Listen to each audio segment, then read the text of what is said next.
All right, welcome back, TFE TV. I do apologize if you experience any distortion or any sort of compromised microphone here.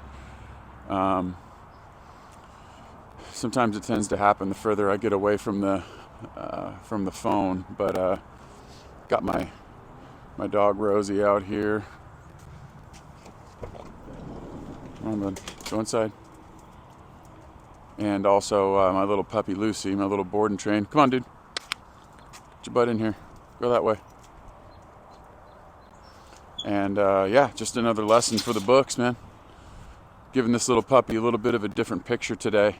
But, a bit of a similar strategy in terms of, what I've been preaching. Come on, Bubba.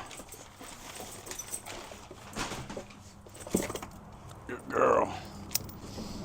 Of course, you always got to have your leashes with you, even though this lesson is basically kind of revolving around, the off-leash thing.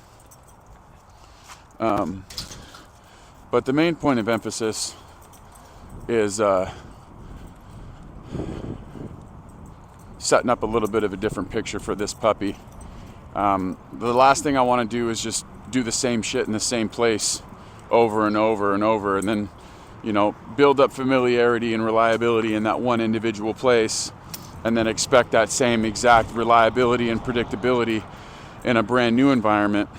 Yes. So this is just setting up a different picture for her, for Lucy. New environment. This is a little park near my house. The thing that I love about the thing that I love about this park is that it's relatively small, but it's also enclosed. And I do have the opportunity to see if I have anybody coming in. And of course, if that's the case, I'll go grab my leashes just out of principle. Obviously, Rosie, she's obviously like an off-leash dog. Yes, and extremely predictable and reliable whenever I need whatever I need from her.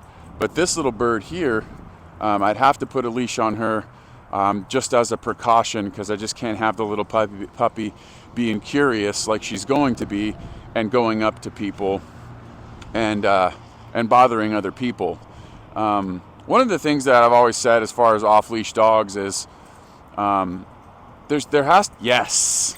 So she just offers this little recall, and I'm going to pay her for that. She's just out here enjoying life, enjoying the shit out of life, and all I've done is put her meal in my pocket, and I'm just going to periodically pay her throughout the course of this experience. But one of the things that we always talk about is off-leash, dogs being off-leash. It's one of those things that's earned, man. A lot of people don't earn the right to be off-leash.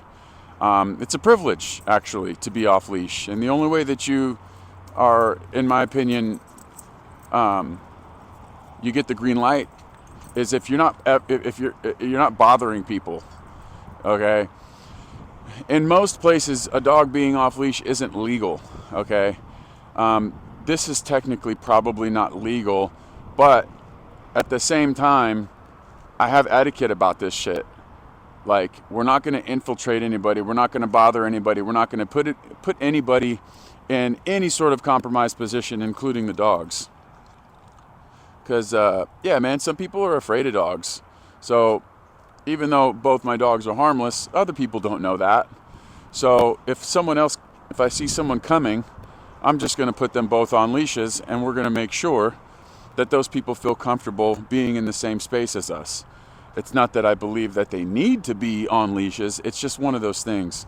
So I'm just sharing this lesson. I'm making this video for my clients because these are the types of things that I want you to continue doing. Good.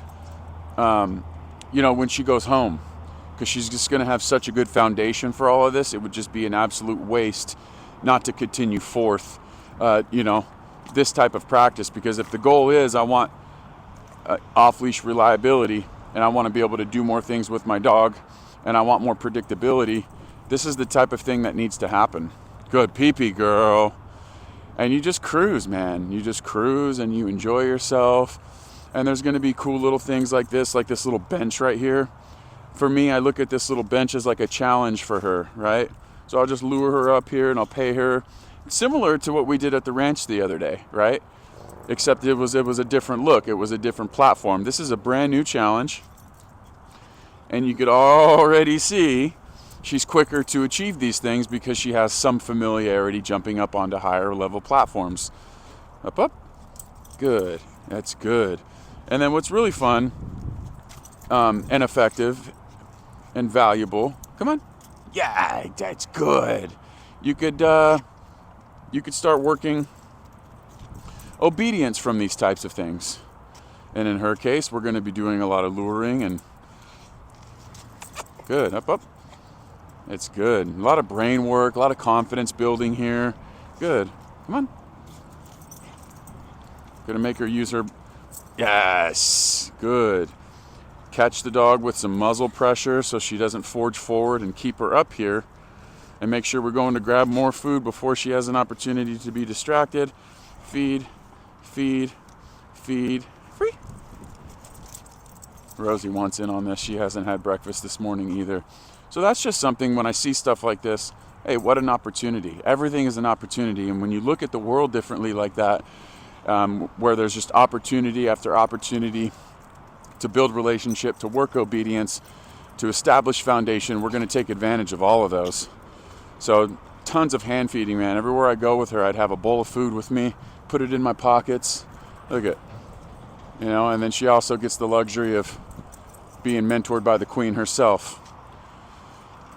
A lot of puppies before her have also experienced the value that this dog right here provides us. And Lucy is also one of those dogs. And so it's just about coming out here for me and giving these dogs an opportunity to put the feet on the earth, to use their nose, to explore, to enjoy life, to be explorative, to be adventurous. This is what makes dogs happy. But they don't get to do this unless we're actually also working on things intermittently. We're also working on things that are going to be of value in terms of the relationship and in terms of safety. If I'm not working on paying the recall every time she comes to me, if I'm not working on confidence building, if I'm not working on obedience, hard pressed to think we could forge the relationship we're looking for. There has to be a balance of both. You can't just let the dog have a great time being out here doing all this stuff without the other side of it. The other side of it is where the value is. The other side of it is the thing that we're doing to earn that reliability, to earn that predictability. It's all through repetitions. And there's nothing overcomplicated about this. The way I teach has nothing to do with trying to sound like I'm some smart genius. It has everything to do with simplifying it, making it very practical and easy for my clients to understand. And of course, providing the results that we're talking about through very clear, practical, in my opinion, easy stuff here. I think the difference between having the dog that you'd like to have versus having the dog that you do got is how many times have you practiced the right things. If I just came here and didn't do shit and just let the dogs run around psychopathically and not work on the other side, what are we even doing? Yes, practicing bad shit, constant overstimulation, no obedience, no structure, no routine. None of that really translates to predictability and reliability. You have to have those two things in order to get to a place where you can go on a hike where you know there's going to be things. You have to. There's no other way about it. There's no substitute for the amount of repetitions required that go into producing the reliable and the predictable dog. So at the end of the day, even when you get to the point of predictability and reliability, you still got to have your antennas on because, they're dogs. They're still going to do dog things. They're still going to be attracted to energy. They're still going to be curious about things. And all that work that you did to set a foundation, all that obedience, all the confidence, all the time spent productively is going to lean into being able to get whatever you need out of that dog, regardless of what the environment presents. Does that make sense? So I just wanted to come out here, first and foremost, to have a good time. God, I want to have a good time. I want these dogs to have a blast because I want to give them the best life I could possibly give them. But, again, we don't get that unless we put in the work as well. I love you guys. Thank you for tapping in. Lucy's parents, I love you so much for the opportunity. Having a blast with your dog. And we'll see you in a couple days for another session, okay? All right. Say bye, Lucy. Yes. Good girl.